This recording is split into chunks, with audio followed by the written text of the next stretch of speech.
Hello, जय हिंद दोस्तों। मैं आप सभी लोगों को अपने चैनल एमएमजे क्लास में सभी का स्वागत करता हूं। आशा करता हूं आप सभी अच्छे हैं, बेहतरीन हैं। अब आप सभी दोस्त बताएंगे आप सब कैसे। उम्मीद करेंगे बहुत अच्छे होंगे और बहुत शानदार होंगे। आपसे उम्मीद है कि पिछली क्लास ज़रूर देखी होगी, नहीं देखी तो जाकर देख लीजिए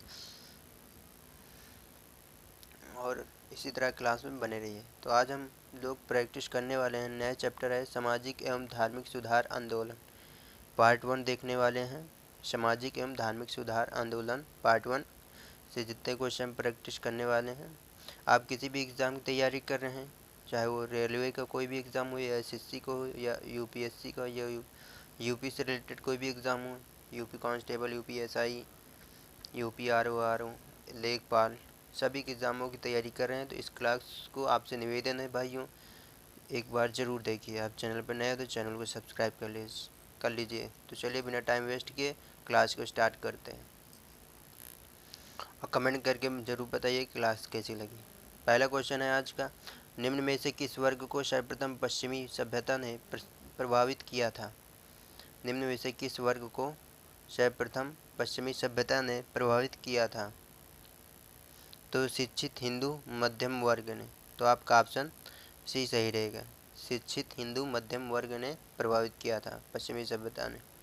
अगला क्वेश्चन है, निम्न महापुरुषों में से कौन भारतीय जागृत का जनक कहलाता है? भारतीय जागृत का जनक कहलाता है तो कौन कहलाता है? राजा राम मोहन राय। राजा राम मोहन राय को भारतीय पुनर्जागरण का पिता भी कहा जाता है। क्या कहा जाता है? भारतीय, लिख लीजिएगा, बोल दे रहे हैं, भारतीय पुनर्जागरण का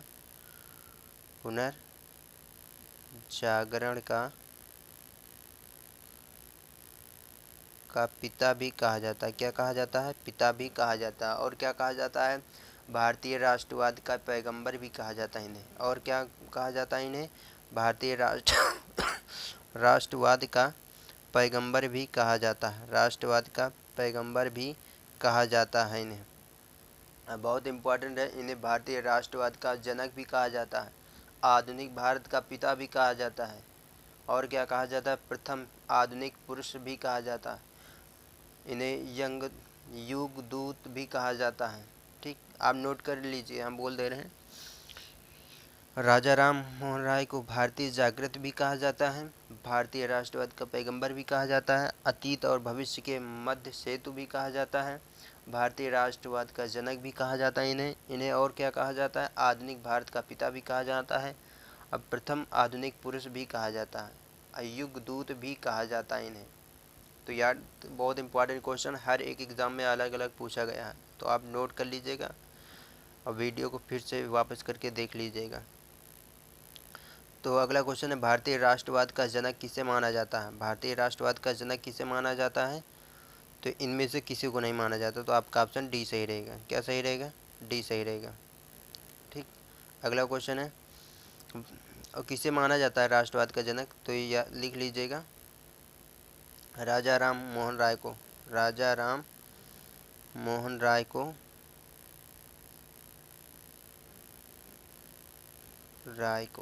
ठीक।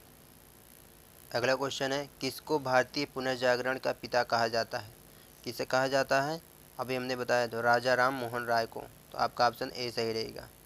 अगला क्वेश्चन है, भारतीय राष्ट्रवाद का पैगंबर किसे माना जाता है? तो किसे माना जाता है? राजा राम मोहन राय को, तो आपका ऑप्शन बी सही रहेगा। आप किसी भी एग्ज़ाम की तैयारी कर रहे हैं दोस्तों, एसएससी सीजीएल हो, सीएसएल हो, एमटीएस हो, GD, NTPC, group D, LP technician, GAE, RPF SI या UP SI, UP constable, UP RO, लेखपाल, कोई भी अदर स्टेट की एग्ज़ाम की तैयारी कर रहे हैं, यूपीएससी की एग्ज़ाम की तैयारी कर रहे हैं, आपसे निवेदन है इस क्लास को एक बार ज़रूर देखिए। अपने भाइयों और दोस्तों के साथ भी शेयर करिए जो लोग पढ़ाई करते हैं। ठीक, आप चैनल पर नए हो तो चैनल को सब्सक्राइब कर लीजिए, अपने भाई को सपोर्ट कीजिए। ठीक, जो नहीं लिख जाया जा रहा उन्हें हम बोल दे रहे हैं, उसे लिख लीजिएगा। ठीक, ताकि उपकरण नहीं है हमारे पास लिखने का। अगला क्वेश्चन है, भारत का प्रथम आधुनिक पुरुष किसे माना जाता है? भारत का प्रथम आधुनिक पुरुष किसे माना जाता है? अभी हमने बताया था किसे माना जाता है, राजा राम मोहन राय को, तो आपका ऑप्शन सी सही रहेगा। अगला क्वेश्चन है, राजा राम मोहन राय द्वारा स्थापित प्रथम संस्था थी। तो कौन सी संस्था थी? आत्मीय सभा। तो आपका ऑप्शन बी सही रहेगा। बहुत इंपॉर्टेंट क्वेश्चन है दोस्तों ये। अगला क्वेश्चन, निम्नलिखित में कौन आत्मीय सभा के संस्थापक थे? आत्मीय सभा के संस्थापक कौन थे? तो राजा राम मोहन राय ने। तो ये आत्मीय सभा कब स्थापना की थी? तो 1815 में, याद रखिएगा 1815 ईस्वी सन भी पूछ लिया जाता है। ठीक, निम्नलिखित में कौन आत्मीय सभा के संस्थापक थे? तो राजा राम मोहन राय। कब की थी? 1815 ईस्वी में की थी। अगला क्वेश्चन है, ब्रह्म समाज की स्थापना हुई थी। ब्रह्म समाज की स्थापना कब हुई थी? तो 1828 में। कब हुई थी? 1828 में। किसने की थी? राजा राम मोहन राय ने की थी। किसने की थी? राजा राम मोहन राय ने की थी। ठीक, कब की थी? 20 अगस्त 1828 को इन्हें, ठीक, ब्रह्म सभा के नाम से भी जाना जाता है। ब्रह्म समाज को क्या और किस नाम से जाना जाता है? ब्रह्म सभा के नाम से भी जाना जाता है, याद रखिएगा। ब्रह्म सभा के नाम से ही इन्होंने स्थापना की थी, बाद में ब्रह्म समाज हुई थी। ठीक, अगला क्वेश्चन है, ब्रह्म समाज की स्थापना की, ब्रह्म समाज की स्थापना किसने की थी? तो राजा राम मोहन राय ने। तो आपका ऑप्शन डी सही रहेगा। अगला क्वेश्चन है, राजा राम मोहन राय द्वारा ब्रह्म समाज की स्थापना की गई। तो 1828 ईस्वी में की गई थी। कब की गई थी? 1828 ईस्वी में। तो आपका ऑप्शन सी सही रहेगा। अगला क्वेश्चन है, राम मोहन राय को राजा उपाधि किसने दी थी? राम मोहन राय को राजा उपाधि किसने दी थी? तो अकबर शाह द्वितीय ने दी थी। तो आपका ऑप्शन बी सही रहेगा। ठीक, अगला क्वेश्चन है, राम मोहन राय की समाधि कहाँ है? राम मोहन राय की समाधि कहाँ है? तो ब्रिस्टल, इंग्लैंड में। तो आपका ऑप्शन सी सही रहेगा। अगला क्वेश्चन है, भारतीय ब्रह्म समाज के संस्थापक थे। भारतीय ब्रह्म समाज के संस्थापक थे तो कौन थे? केशव चंद्र सेन। केशव चंद्र सेन। तो आपका ऑप्शन सी सही रहेगा। कब की थी स्थापना? कब की थी इन्होंने ब्रह्म समाज की? तो 11 नवंबर 1866 में। 11 नवंबर 1866 में की थी, याद रखिएगा। 11 नवंबर 1866 में की थी। अगला क्वेश्चन है, आदि ब्रह्म समाज की स्थापना किसने की थी? आदि ब्रह्म समाज की स्थापना किसने की थी, ये पूछ रखा है। तो देवेंद्र नाथ टैगोर ने। किसने? देवेंद्र नाथ टैगोर ने। तो आपका ऑप्शन ए सही रहेगा। अगला क्वेश्चन है, ब्रह्म समाज का सिद्धांत आधारित है, किस पर आधारित था? तो किस पर आधारित था? एक देववाद पर। एक देववाद पर। आपका ऑप्शन सी सही रहेगा। बहुत इंपॉर्टेंट क्वेश्चन है सभी, आप एक बार जरूर देखिए क्लास को। आप चैनल पर नए हो तो चैनल को सपोर्ट कीजिए। अगला क्वेश्चन, राजा राम मोहन राय ने निम्न में किसका विरोध नहीं किया था? राजा राम मोहन राय ने निम्न में किसका विरोध नहीं किया था? तो पाश्चात्य शिक्षा का। कौन सी? किसका विरोध नहीं किया था? पाश्चात्य शिक्षा का विरोध नहीं किया था। आपका ऑप्शन सी सही रहेगा। अगला क्वेश्चन है, निम्न में से किसे राम मोहन राय के धार्मिक या सामाजिक विचारों के विरोध में प्रारंभ किया था? प्रारंभ किया था तो समाचार चंद्रिका। तो आपका ऑप्शन बी सही रहेगा। अगला क्वेश्चन है, 19वीं शताब्दी के उत्तरार्ध में नव हिंदूवाद के सर्वश्रेष्ठ प्रतिनिधि थे। सर्वश्रेष्ठ प्रतिनिधि थे किसे माना जाता है? स्वामी विवेकानंद को। आपका ऑप्शन बी सही रहेगा। अगला क्वेश्चन है, विवेकानंद ने शिकागो में आयोजित पार्लियामेंट ऑफ वर्ल्ड रिलीजन्स में भाग लिया था। रिलीजन्स में भाग लिया था, कब भाग लिया था? तो 1893 में। तो आपका ऑप्शन सी सही रहेगा। अगला क्वेश्चन है, वर्ष 1893 में शिकागो में आयोजित अंतर्राष्ट्रीय धर्म की संसद में किसका नाम जुड़ा? धर्म की संसद में किसका नाम जुड़ा हुआ था? तो 21 का किसका नाम जुड़ा हुआ था? स्वामी विवेकानंद। आपका ऑप्शन बी सही रहेगा। 21 का बी ऑप्शन सही रहेगा। अगला क्वेश्चन है, इन्हें धर्म अंतर्राष्ट्रीय धर्म संसद पूछे या अंतर्राष्ट्रीय विश्व धर्म सम्मेलन कहाँ हुआ था? तो स्वामी विवेकानंद ही ने किया था। ठीक, याद रखिएगा, कंफ्यूज हो जाओ।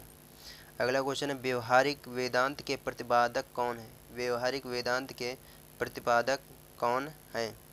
तो विवेकानंद है। कौन है? विवेकानंद जी हैं। तो आपका ऑप्शन डी सही रहेगा। अगला क्वेश्चन है, इनमें से किस प्रख्यात समाज सुधारक ने ज्ञान योग, कर्म योग तथा राजयोग नामक पुस्तक लिखी?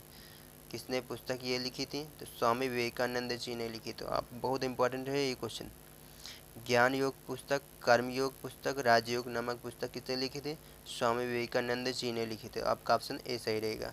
अगला क्वेश्चन है, रामकृष्ण मिशन की स्थापना किसने की थी? रामकृष्ण मिशन की स्थापना किसने की थी?